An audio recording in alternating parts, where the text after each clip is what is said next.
I'm not a professional. This is a hobby. For model boatmaker Bill Cullen, constructing replicas of historic ships is his passion, one that requires lots of time and careful crafting. I follow closely as I can to original drawings and blueprints and all the rest that I'm able to get. That's about as difficult as I can make it. Canada seems to be a lot more difficult to find out material.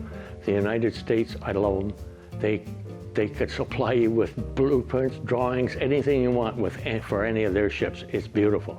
Bill has been hard at work recreating the SS Edmund Fitzgerald, the American Great Lakes freighter built in 1958. But most people know the ship for sinking in Lake Superior in 1975. My work on the Edmund Fitzgerald was kind of encouraged by Gordon Lightfoot's song. And seeing pictures of the ship, I thought it would be terrific to do a model of it. And at my age, bigger is a whole lot easier to see. The model's 15 feet long. It's a lot easier to work on. And that was the encouragement to do it, was to show people, or hopefully went to a museum, show people the complete ship before it disappeared. But recreating faithful replicas requires research, whether before the first piece is cut or sometimes all throughout the build. I look on the internet to see if I can come up with hardcover books with detail. Written information doesn't do me a whole lot of good. I've got to see a picture of it or drawings of it. And that's the way it's been with all the models. Try to get blueprints, actual drawings, scale drawings, so that I can see what I've got to do and how to do it. As far as the Fitzgerald goes, one thing stands out in my mind that a lot of people don't realize. When it went down, it broke up. 1/3 of the ship is gone. 1/3 of the ship. And when you look at the model, you take 1/3 out of the center of it, that's 4 feet.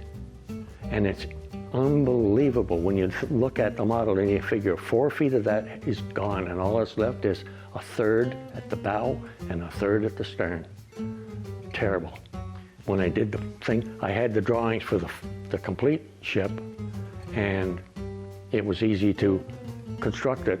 And then after you find out how much is missing, it's a very big surprise. With research in mind, he takes his findings to the workshop, a cluttered space he calls the mess. The workshop that I've got is definitely a mess. It is convenient for me to be able to do this. When you're working on something like this, there's a lot of repetitious things that you do. And sometimes it gets a little tiring continually working on just one part. So you've got the option to work on something else, and you go back and forth. It makes it a lot easier and a lot more enjoyable.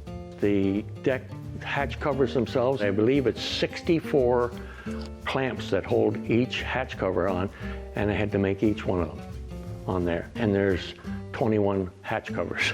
So it gets picky, very picky. Once a boat is in construction, it can take months, even years to complete.